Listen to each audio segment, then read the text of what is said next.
solving quadratics, that's what we promised at the beginning of this video and this whole thing. Now what we're going to do is actually do that using the quadratic formula. So we get a question like this, it's unfactorable. We go crazy trying to use all our factoring techniques. Nothing works. Well, guess what? You can use the quadratic formula, but you have to know it. So let's go over a very simple song. Well, not Pop Goes the Weasel. You can look that up. There's plenty of versions of that. This is different. This is jazz. Old-time jazz. So let's check it out. Ready? X equals negative b plus or minus square root of b squared minus 4ac all over 2a.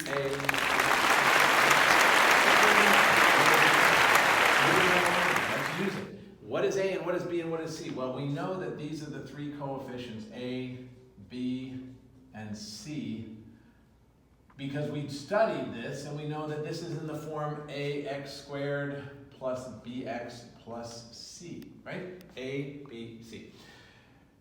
Now we just plug those into the formula. So x equals, remember we're solving for x. That's what we're doing. This is an equal sign. We're solving for x. So this is negative 5 plus or minus the square root of b squared, which is negative 5 squared, minus 4 onto a, which is 4, and then c, which is negative 2, all over 2a. And that would mean 2 times 4. 2 times 4 is equal to 8. Now we just have, it looks crazy, it looks horrible. Maybe we're just gonna go crazy thinking about trying to solve this stuff. But guess what? You can do it. It's not that hard. Take it step by step. X equals negative 5 is plus 5, plus or minus. Square root of, now just concentrate on this. It's called the discriminant. Negative 5 squared is 25. This is minus 4 times negative 2. So negative times a negative is a positive. We're going to have negative 16 times negative 2. All right, I'm going to just do it one step at a time, all over 8. I'm going to do this now right here. It's going to be positive 32. I like to take steps, as you can tell.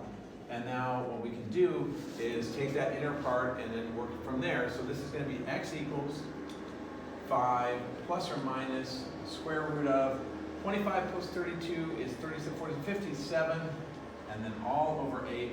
And we really have got an answer here. What we would write here is just simply 5, x equals 5 plus root 57 over 8, and 5 minus root 57 over 8. Now, can we make this simpler? The root of 57, it looks like not so easily. 57 is kind of like a prime number, or it's something that's difficult to divide anyway. So that's pretty much it.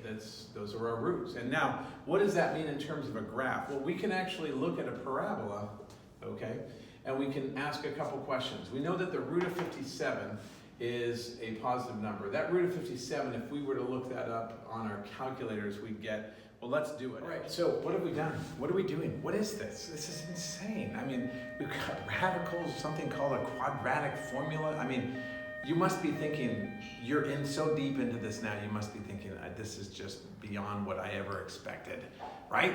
Well, guess what? Now we're going to graph it. We're going to find out that these are actually roots, or zeros. There are many words for this. They're actually solutions to a problem which exists in not only two-dimensional space, but three-dimensional, well, and even more. But we won't go that far. Let's put a graph together, okay? Let's do this, or 2D.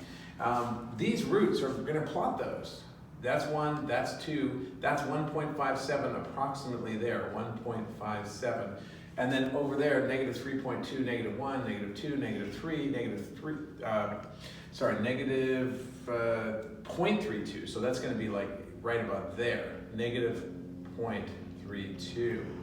Now, what is the significance of those? Those are our roots. Well, in a graph of a parabola, which this is, you're going to get a shape of a parabola, and the parabola is going to bottom out and then come back up and cross over the x-axis at those two places. That's what this is. That's how it works.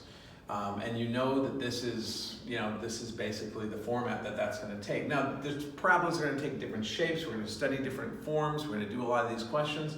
But up for now, our goal was just to graph a quadratic based on these solutions, and we had to solve them through factoring and completing the square and using the quadratic formula.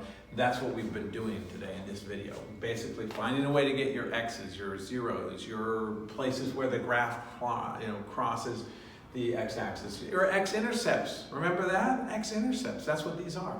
So there are many names for those. We'll go into them a bit more later, but these two, the things that we've discovered are your solutions. They're called roots.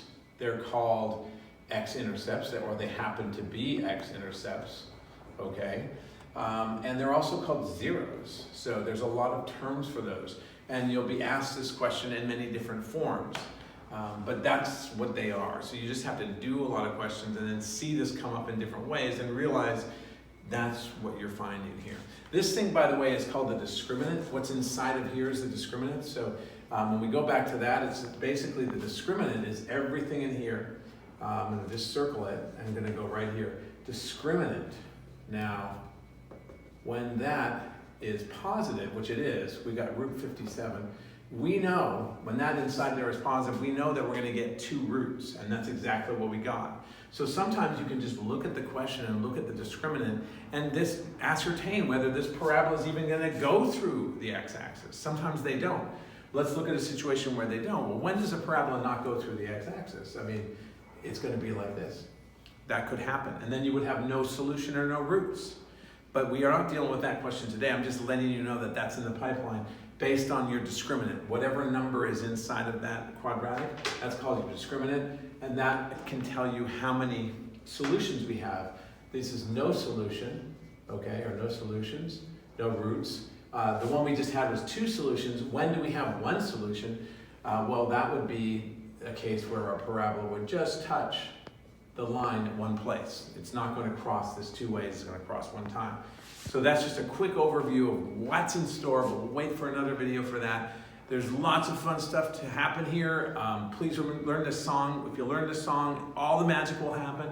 Everything's going to work out. Watch the video, rewind, watch it again, go slow. Don't forget to pause, write stuff down, take it step by step. Wear hats, wear glasses, do whatever you need to do to make sure you understand this crazy world of math, which is absolutely magical. And I hope you enjoy it. Let me know how it goes. Thanks.